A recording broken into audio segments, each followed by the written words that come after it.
একটা রুটি দিও তো। হ্যাঁ আনছি। বৌদি আমাকেও একটা দিও। আচ্ছা ঠিক আছে আনছি।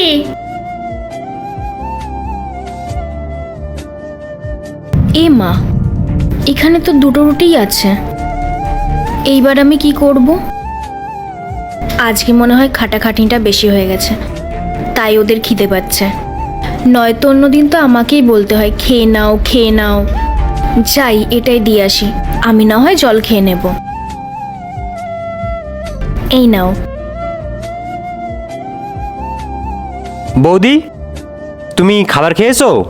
হ্যাঁ ভাই, আমার খাওয়া হয়ে গেছে। কিন্তু বৌদি, আমি তো সারাক্ষণ এখানেই ছিলাম, তুমি কখন খেলে? যখন তুমি একটু বেরিয়েছিলে না, তখন আমি খাবার খেয়ে নিয়েছি। 1 মিনিট, ও যখন বেরিয়েছিল তারপর তো সঙ্গে সঙ্গেই আমি চলে এসেছিলাম। কোথায়? তুমি তো খাবার খাওনি। এই দুইটা ছবির ভেতর থেকে যে কোনো একটা ছবিকে ভালোবেসে থাকলে ভিডিওটিতে লাইক করে চ্যানেলটিকে সাবস্ক্রাইব করে দাও। আর যদি না করো তাহলে আমি বুঝবো তোমরা ছবি দুটাকে ভালোবাসো না। আর কমেন্টে লিখে যাও আমিন। আমি সত্যিই খেয়ে নিয়েছি। হয়তো তোমরা সেই সময় কোনো কাজ করছিলে, তাই হয়তো দেখতে পাওনি। কি হলো তোর? আরে কথা বলতে বলতে কখন আমার পেট ভরে গেছে। জিয়া, তুমি এক কাজ করো, আমিও তো রুটি খাইনি আর ভাইও ভাইয়েরটা খাইনি, তুমি এই দুটো নিয়ে যাও। কিন্তু তোমরা? আরে তোমাকে নিয়ে যেতে বললাম তো, নিয়ে যাও। আচ্ছা ঠিক আছে।